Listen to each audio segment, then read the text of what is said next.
اور اس کی خود مختاری بھی نہیں ہے، وہ خود مختار بھی نہیں ہے، تو صحت تجارت کے لیے رضامندی اور قلبی خوشی کی شرط لگائی گئی ہے۔ تیسری شرط اس میں جو تجارت کے اندر شرط ہے وہ ہے جس چیز کی خرید و فروخت ہو رہی ہے اس کا نفع مباح ہو۔ جس چیز کی خرید و فروخت ہو رہی ہے اس کا نفع مباح ہو، جائز ہو، کیونکہ جن اشیاء کا نفع حاصل کرنا شریعت نے حرام قرار دیا ہے، آلات لہو و لعب، مردار، شراب اور جوا، اور اسی طرح بت اگر وہ بنا کر بیچتا ہے، اصنام،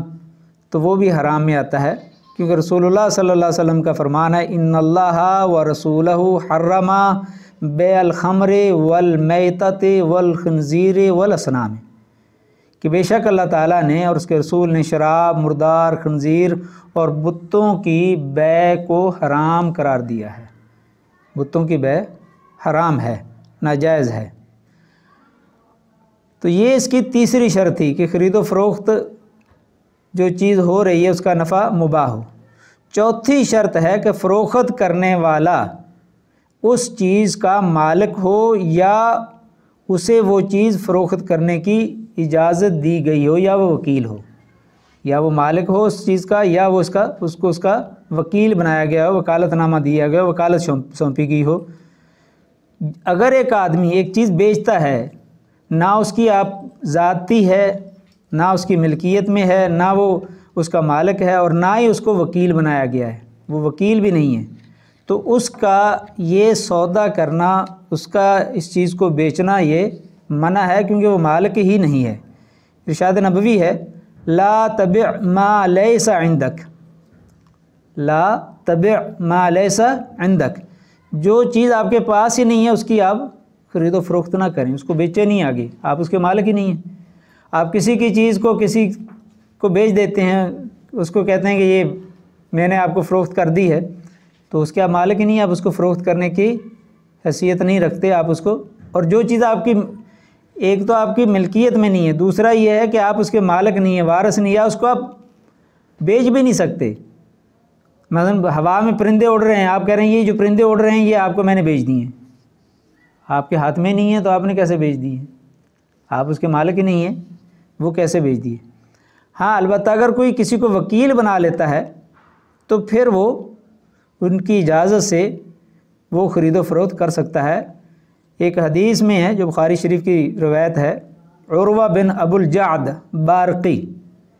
رضی اللہ تعالیٰ عنہ کو رسول اللہ صلی اللہ علیہ وسلم نے وکیل بنایا کہ میرے لیے قربانی کا جانور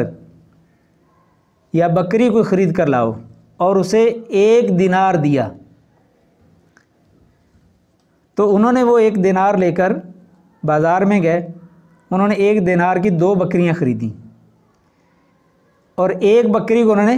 اللہ کے رسول نے 1 بکری کا مطالبہ کیا تو میرے لیے یہ پیسے لے جاؤ اور جا کر 1 بکری خریدو۔ انہوں نے 2 خرید لی، 2 خرید کر انہوں نے 1 بیچ دی 1 دینار کی، اور اللہ کے رسول صلی اللہ علیہ وسلم کی خدمت میں وہ حاضر ہوئے، 1 دینار بھی واپس لے آئے اور بکری بھی لے کر آ گئے۔ تو اللہ کے رسول صلی اللہ علیہ وسلم نے ان کے لیے تجارت میں برکت کی دعا فرمائی۔ اس کے بعد وہ فرماتے ہیں کہ میں مٹی بھی خرید لیتا تھا تو اس میں بھی اللہ تعالیٰ مجھے برکت دے دیتے تھے، اس میں بھی اللہ تعالیٰ میرے لیے نفع پیدا کر دیتے تھے۔ تو یہ چوتھی شرط ہے تجارت کی۔ 5ویں شرط تجارت کی یہ ہے کہ قابل فروخت چیز اور قیمت بائع اور مشتری، بیچنے والے کو اور خریدنے والے کو معلوم ہو، مجہول نہ ہو۔ جو سودا کیا جا رہا ہے، جس چیز کو بیچا جا رہا ہے، جو مبیع ہے، جو صلہ ہے، جس چیز کی تجارت ہو رہی ہے، ایک دوسرے سے سودا کیا جا رہا ہے، اس کی وہ چیز بھی معلوم ہو اور اس کی قیمت بھی، دونوں کو معلوم ہو، مجہول نہ ہو۔ کیونکہ رسول اللہ صلی اللہ علیہ وسلم نے فرمایا کہ الفاظ ہیں ان نبی نہا عن بیع الغرر، رسول اکرم صلی اللہ علیہ وسلم نے دھوکے کی بیع سے منع کیا ہے۔ یہ مسلم کی صحیح روایت ہے، دھوکے کی بیع سے آپ نے منع کیا ہے۔ تو یہ دھوکہ ہے، کہ عام طور پر یہ کہتے ہیں کہ آپ یہ لے جائیں، کر لیں گے، پیسے بتا دیں گے آپ کو، تو وہ پیسے اگر نہیں بتایا جا رہا ہے جب سودا ہو رہا ہے تو وہ بیع صحیح نہیں ہے۔ کیوں؟ ایک تو مجہول ہے، دھوکہ ہے، اس کو پتہ ہی نہیں ہے کہ یہ کتنے کی ہے، اور پھر اس کے اندر لڑائی جھگڑا شروع ہو جاتا ہے کہ میں تو سمجھ رہا تھا کہ آپ مجھے اتنے کی دیں گے، وہ کہ نہیں میرا تو خیال تھا میں آپ کو اتنے کی دوں گا، تو پھر پہلے کیوں نہیں بتا دیا؟ تو ان جو لڑائی جھگڑے ہوتے ہیں مارکیٹوں میں لین دین کرنے والوں میں، تو اس لڑائی جھگڑے سے بچنے کے لیے دین یہ کہتا ہے کہ پہلے سے اس کی وضاحت کر دی جائے، یہ بلکہ شرطوں میں بیان کیا ہے کہ یہ بیع کی تجارت کی شروط میں سے ہیں کہ جو چیز بیچی جا رہی ہے اس چیز کا بھی معلوم ہو، اور جو جتنے کی بیچی جا رہی ہے، ہاں اس میں آپ نے وہاں کمی بیشی کروانی تو وہ اب کروائیں، وہ آپ کا حق ہے، اور اس کے اوپر آپ اگر راضی ہو گئے، اور اگر آپ کو پتہ ہی نہیں ہے کہ وہ چیز ہے کیا اور کتنے کی ہے اور اس کی قیمت کیا ہے، اور آپ اس سے سودا کر لیتے ہیں، تو وہ سودا آپ کا صحیح نہیں ہوگا۔ تو یہ بیع کی شرطیں تھیں، بیع کے ارکان کے ساتھ ساتھ بیع کی شرطیں۔ اور اس کے بعد ہم نے چونکہ اس کتاب کا پچھلی دفعہ تعارف بھی کروایا تھا، عمدۃ الاحکام، اور اسی سے ہم نے یہ کتاب البیوع پڑھنا ہے، تو انہوں نے جو احادیث اس کتاب البیوع میں سب سے پہلے جو حدیث ذکر کی ہے وہ 2 حدیثیں ہیں جو ایک ہی مفہوم کی ہیں، اور یہ آئندہ آپ لوگ اگر یہ یا تو آپ کو یہ حدیث جو ہم پڑھیں گے وہ پرنٹ اس کا دیا جائے، یا پھر آپ یہ عمدۃ الاحکام کتاب لے کر آئیں تاکہ آپ کو ایک دفعہ اس میں سمجھنے میں آسانی ہو جائے۔ تو آپ کتاب لے کر آیا کریں تو اچھی بات ہے، یا پیپر پر آپ نکال لیں وہ ساری حدیثیں جو ہم نے پڑھنی ہیں۔ تو اس میں جو سب سے پہلی حدیث ہے جو ہم پڑھنے جا رہے ہیں وہ ہے عن عبداللہ بن عمر رضی اللہ تعالی عنہما عن رسول اللہ صلی اللہ علیہ وسلم انہ قال اذا تبایع رجلان فکل واحد منہما بالخیار ما لم يتفرقا وكانا جميعا او يخير احدهما الاخر قال فان خير احدهما الاخر فتبايعا على ذلك وجب البيع۔ یہ روایت امام بخاری نے بھی اس کو کئی جگہوں پر ذکر کیا ہے، اور امام مسلم نے بھی ذکر کیا ہے، اور اسی طرح ابن ماجہ کے اندر بھی یہ روایت ہے، دیگر کتابوں میں بھی یہ روایت ہے، اور جب یہ بخاری مسلم میں موجود ہے تو اس کا مطلب ہے کہ یہ صحیح روایت ہے۔ اور پچھلی دفعہ ہم نے جب کتاب کا تعارف کروایا تھا تو اس میں بتایا تھا کہ انہوں نے جتنی احادیث عمدۃ الاحکام کے اندر جمع کی ہیں وہ زیادہ تر بخاری اور مسلم کی روایات ہیں، یا بخاری کی ہیں یا مسلم کی ہیں، تو اس لحاظ سے یہ صحیح ترین روایت ہے۔ تو اس میں جو بات بیان کی جا رہی ہے وہ یہ ہے، عبداللہ بن عمر رضی اللہ تعالیٰ عنہ فرماتے ہیں کہ رسول اللہ صلی اللہ علیہ وسلم نے فرمایا اذا تبایع رجلان، جب 2 آدمی خرید و فروخت کریں، جب 2 آدمی لین دین کریں، فکل واحد منہما بالخیار، تو ان میں سے ہر ایک کو اختیار ہے بیع کو باقی رکھنے کا یا بیع کو فسخ کرنے کا یا بیع کو پختہ کرنے کا، مکمل کرنے کا، دونوں کو خیار ہے، بیع باقی رکھیں یا بیع کو فسخ کر دیں۔ معلوم یتفرق، کب تک یہ ان کو اختیار ہے؟ یہ اختیار بیع رکھنے کا یا بیع کو توڑنے کا کب تک خیار ہے؟ جب تک کہ وہ مجلس میں موجود ہیں، دونوں خرید و فروخت ہو رہی ہے اور دونوں ایک جگہ بیٹھے ہوئے ہیں اور اسی مجلس میں بیٹھے ہوئے ہیں، تو سودا ہو گیا ہے، اور سودے کے بعد جب تک اس مجلس میں وہ بیٹھے ہوئے ہیں تو ایک کو دوسرے کے لیے، بائع کو بھی اختیار ہے اور مشتری کو بھی اختیار ہے، خریدنے والے کو بھی بیچنے والے، دونوں کو اختیار ہے کہ وہ بیع کو باقی رکھیں۔ پہلے بیع ہوگی ہے، اب کسی وجہ سے وہ کہہ رہے ہیں کہ نہیں میں نہیں بیچنا چاہ رہا، وہ یہ کہہ رہا میں نہیں خریدنا چاہ رہا، میں نہیں خرید رہا، میں بے کو توڑ رہا ہوں، فسخ کر رہا ہوں، تو دونوں کو اختیار ہے کہ جب تک وہ مجلس میں بیٹھے ہوئے ہیں تو اس وقت تک ان کے لیے یہ اختیار ہے، معلوم یہ تفرقہ، جب تک کہ وہ الگ نہیں ہوں گے، وکانہ جمیعاً، اور وہ اکٹھے ہیں، یا دوسری صورت یہ ہے او یخیر احدہما الآخر، ان میں سے ایک دوسرے کو اختیار دے دیتا ہے کہ آپ یہ چیز لے جائیں، 2 دن 3 دن 4 دن جتنے دن کا بھی ان کا آپس میں طے ہوتا ہے کہ آپ کو یہ چیز میں نے بیچ دی ہے اور یہ چیز آپ لے جائیں اور اس کو آپ استعمال کریں، اگر آپ کو اچھی لگے تو آپ ہماری بے پکی اتنے دنوں کے اندر، یا دنوں کی تحدید نہیں کرتا کہ جب آپ نے واپس کرنا ہو تو واپس کر دیں، یہ ان دونوں کو اختیار ہے۔ اسی طرح بائع کو اختیار ہے، اسی طرح مشتری کو بھی اختیار ہے۔ اگر وہ اختیار دے دیتے ہیں، دونوں ایک دوسرے کو اختیار دے دیتے ہیں کہ میں بائع کہتا میں آپ کو اختیار دیتا ہوں، یا مشتری بائع سے مانگتا ہے، یا وہ کہتا کہ 2 دن مجھے صبر کریں، سوچنے دیں، پھر میں آپ سے سودا کروں گا، تو ٹھیک ہے، اس میں دونوں کے لیے اختیار ہے۔ فَإِن خَيَّرَ أَحَدُهُمَا الْآخَرَ فَتَبَايَعَا عَلَى ذَلِكَ، اگر اس کے اوپر وہ بے کرتے ہیں، اس کے اوپر خرید و فروخت کرتے ہیں، تو عَلَى ذَلِكَ وَجَبَ الْبَيْعُ، تو پھر ان کی وہ بے واجب ہوگی ہے، مکمل ہوگی ہے اور پوری ہوگی ہے۔ اور اگر وہ اختیار نہیں دیتے، وہ چیز لے کے چلا گیا ہے، الگ ہو گئے ہیں دونوں مجلس سے، چیز بھی مجلس سے چلی گئی ہے، یا وہ خرید و فروخت کرنے والے 2 بندے مجلس سے اٹھ گئے ہیں، تو اب ان کا اختیار ختم ہو گیا ہے۔ اب بے کو فسخ کرنے کا یا بے کو توڑنے کا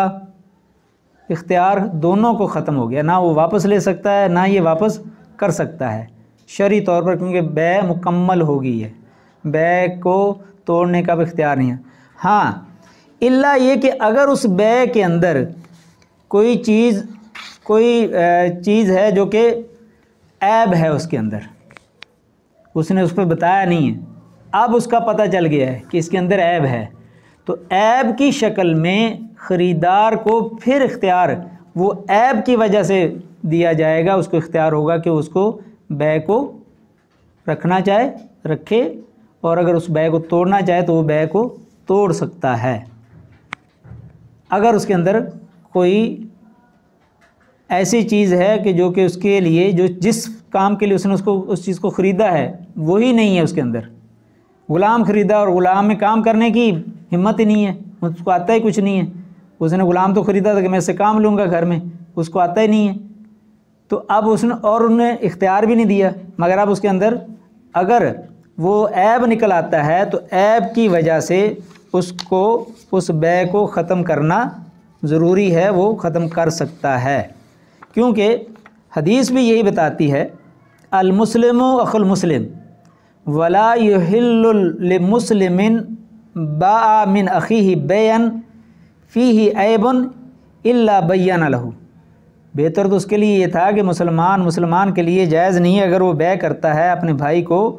کوئی چیز بیچتا ہے اور اس میں عیب ہے اور عیب اس نے بیان نہیں کیا، تو اس کو بیان کرنا چاہیے تھا، جب اس نے عیب بیان نہیں کیا تو اب اس عیب کی وجہ سے اس کو اختیار ہے کہ اس بے کو رکھے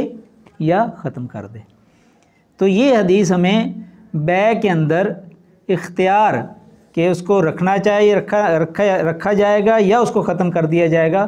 یہ شرعی طور پر اس کے پاس حق ہے اگر اس کے اندر عیب ہے۔ اگر عیب نہیں ہے اور چیز صحیح ہے اور وہ مجلس سے نکل گئے ہیں تو اب ان میں کسی کو اختیار نہیں ہے کہ وہ بے کو واپس کرے، نہ بائع مطالبہ کر سکتا ہے کہ میری چیز واپس کر دو، میں نے تو نہیں بیچنی تھی،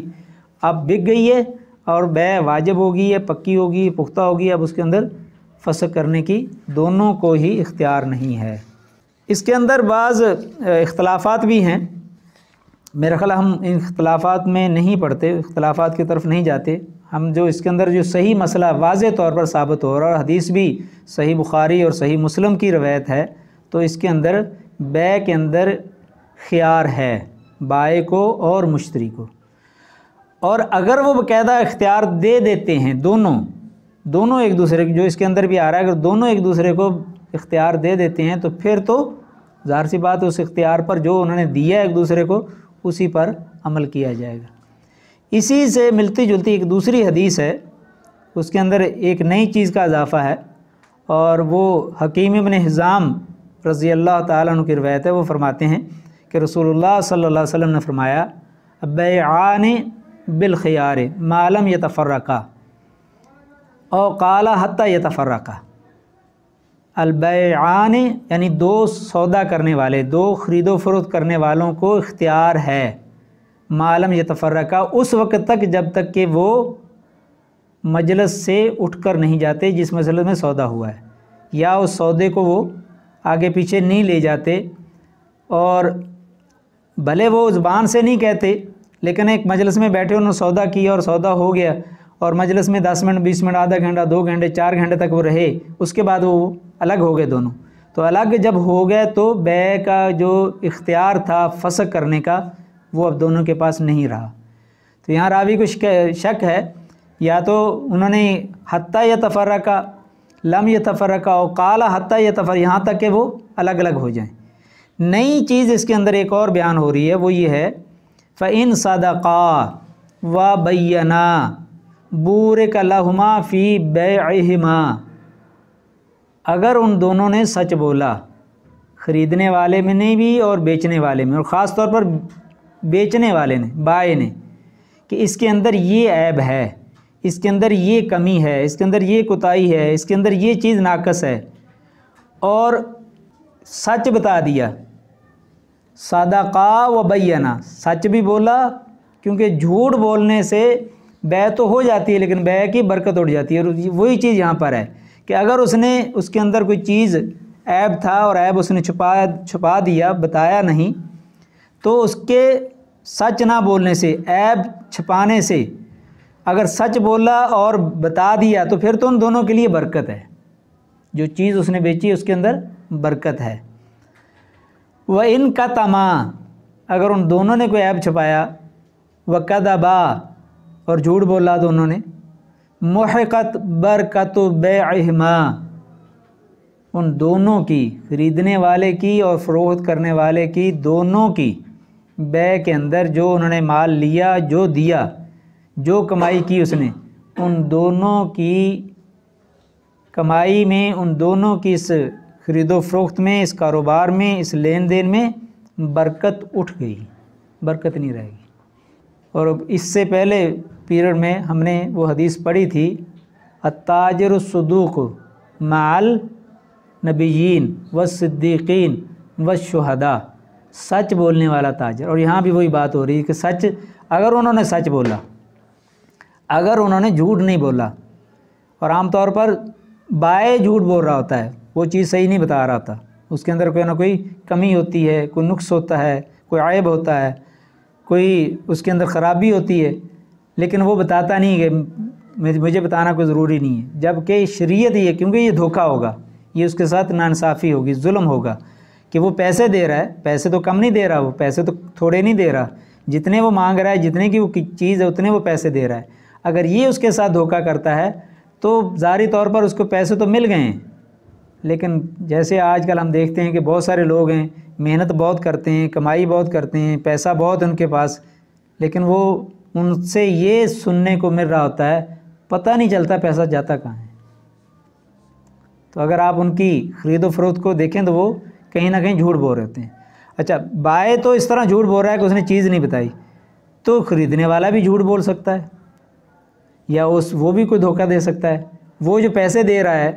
اس کے اندر کوئی گڑبڑ ہو سکتی ہے، کوئی نوٹ اس کے اندر پھٹا ہوا ہو سکتا ہے، اس نے اسی طرح اس کو دے دیا ہے، یا کوئی جعلی ہو سکتا ہے، وہ بھی اس نے اس کو دے دیا، تو یہ بھی اس کا جھوٹ ہے،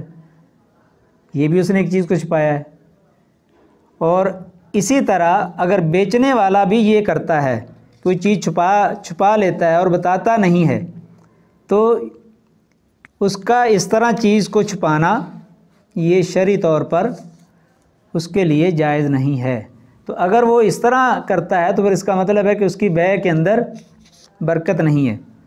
اس کے کاروبار میں برکت نہیں ہے، اس کے پیسے میں برکت نہیں ہے، اس کے وقت میں برکت نہیں ہے، اس کی زندگی میں برکت نہیں ہے۔ تو دو چیزیں یہاں پر، یہ دونوں حدیثوں میں دو چیزیں بیان ہو رہی ہیں۔ یہ دوسری روایت جو ہے یہ بھی بخاری اور مسلم کی ہے، اور دیگر کتابوں کے اندر بھی یہ ہے، ابو داؤد میں بھی ہے یہ، اور اس میں الفاظ تھوڑے سے مختلف ہیں، مسلم میں بھی ہے، بخاری میں بھی ہے، ابو داؤد میں بھی ہے، اور یہ جو میں نے ابھی تھوڑی دیر پہلے ایک حدیث بیان کی تھی سنن ابن ماجہ کی ہے، المسلم اخو المسلم ولا یحل لمسلم باع من اخی بیعا فیہ عیب الا بینہ لہ، تو اس کو چاہیے تو اس کو بیان کر دیتا، اس کے بعد وہ خریدتا ہے تو ٹھیک ہے، اب بیان ہونے کے بعد پھر اب اس کو اختیار بھی نہیں رہے گا بیع کو فسخ کرنے کا، کیونکہ اب اس نے اس کو بیان کر دیا ہے، بیان کر دیا ہے، بیان کرنے کے بعد اب وہ اگر اس کو فسخ کرنا چاہتا ہے تو اب ہاں اگر اس نے بیان نہیں کیا اور اس کے اندر وہ عیب نکل آیا ہے تو اب اس کے لیے ہے کہ وہ اس عیب کی وجہ سے اس خریدی ہوئی چیز کو واپس کر دے، واپس کر سکتا ہے۔ تو یہ خرید و فروخت کے اندر، کاروبار کے اندر، تجارت کے اندر بہت زیادہ منافع ہے، بہت زیادہ برکت ہے۔ ایک حدیث میں آتا ہے کہ تجارت کے اندر دوسرے جتنے بھی کاروبار ہیں اور جن کے ذریعے سے پیسہ کمایا جاتا ہے ان میں سے تجارت میں 99 درجے زیادہ برکت ہے، نفع ہے، فائدہ ہے۔ کب؟ اگر وہ دونوں سچ بولیں، بائے بھی سچ بولے، مشتری بھی سچ بولے۔ اگر جھوٹ بول کر سودا بیچا جائے گا تو وہ ویسے ہی ہے کہ اس نے دھوکہ دیا ہے، من غشنا فلیس منا، جو دھوکہ کرتا ہے، جو دھوکہ دیتا ہے کسی کو، غش کرتا ہے، ملاوٹ کرتا ہے یا جھوٹ بولتا ہے، دھوکے سے بیع کرتا ہے، تو اللہ کے رسول صلی اللہ علیہ وسلم فرماتے ہیں کہ وہ ہم میں سے نہیں ہے۔ تو یہ پہلی 2 احادیث تھیں جس کے اندر خیار المجلس یا بیع کے اندر خیار، اختیار، اس کو پختہ کرنے کا یا اس کو فسخ کرنے کا یہ مسئلہ ثابت ہو رہا ہے، اور دوسرا یہ ثابت ہو رہا ہے کہ بیع کے اندر، خرید و فروخت کے اندر سچ بولا جائے، جھوٹ نہ بولا جائے۔ سچ تو ویسے عام حالات میں، عام زندگی میں سچ بولنا ضروری ہے کہ مسلمان میں اللہ کے رسول صلی اللہ علیہ وسلم نے بڑے بڑے گناہوں کا جو ہے نا وہ شمار کروایا کہ اس کے اندر یہ گناہ بھی ہو سکتا ہے، یہ غلطی بھی ہو سکتی ہے، وہ غلطی بھی ہو سکتی ہے، بڑے بڑے گناہوں کا نام لیا، لیکن آپ صلی اللہ علیہ وسلم نے فرمایا کہ مسلمان جھوٹا نہیں ہو سکتا، مسلمان جھوٹ نہیں بولتا۔ تو جب عام حالات میں مسلمان کو منع ہے کہ وہ جھوٹ نہ بولے، جھوٹ سے بچے، جھوٹ کو اختیار نہ کرے، تو یہ تو اس کا یہاں سے تو وہ اپنی روزی کما رہا ہے، رزق کما رہا ہے، بچوں کے لیے اس نے رزق کمانا ہے، تو اگر اس میں وہ جھوٹ بولتا ہے اور جھوٹ بول کر کماتا ہے، جھوٹ بول کر وہ نفع لیتا ہے، تو اس کی برکت تو گئی۔ تو آج ہمارے معاشرے میں جو مسائل ہیں کہ لوگ کہتے ہیں کہ ہم پیسہ بہت کماتے ہیں، تو وہ جھوٹ بول کر کماتے ہیں۔ تو جب جھوٹ بول کر کمایا جائے گا تو اس میں برکت نہیں رہے گی، بھلے وہ لاکھوں میں ہو، اور اگر سچ سے کمایا جائے گا تو اس کے اندر اللہ تعالیٰ برکت ڈالتے ہیں، کیونکہ برکت تو اللہ کے ہاتھ میں ہے۔ تو سچ سے تھوڑے بھی کمائے جائیں، ایمانداری سے کمائے جائیں، دھوکہ نہ ہو، اس کے اندر ظلم نہ ہو، اس میں غرر نہ ہو، اس کے اندر کسی کے ساتھ ظلم نہ ہو، تھوڑے بھی کمائے جائیں، کم بھی کمائے جائیں، تو اللہ تعالیٰ ان تھوڑوں میں ہی برکت ڈال دیتا ہے۔ تو یہ آج کے ہمارے درس میں یہ 2 حدیثیں ہی ہم نے کرنی تھی، کہ جس کے اندر ایک تو خیار المجلس ہے، بیع کے اندر اختیار ہے، اور دوسرا سچ بولنے کی تاکید ہے کہ سچ بولا جائے، دونوں کے لیے یہ بہتر ہے، دونوں کے لیے اس میں برکت ہے۔ اور جھوٹ کی نصوصت آپ دیکھیں کہ حالانکہ جھوٹ اس نے بائے نے بولا ہے، جھوٹ بائے نے بولا ہے، تو اس کے مال میں برکت اڑنی چاہیے تھی نا، لیکن یہاں حدیث یہ کہہ رہی کہ دونوں کے مال کی برکت ختم ہو جائے گی جھوٹ کی وجہ سے، جھوٹ کی اتنی نحوست ہے۔ تو اس لیے پھر آدمی خریدنے والے کا کیا قصور ہے، خریدنے والے کا یہ قصور ہے کہ ایسے بندے کے پاس وہ بچے جو جھوٹ بولتا ہے،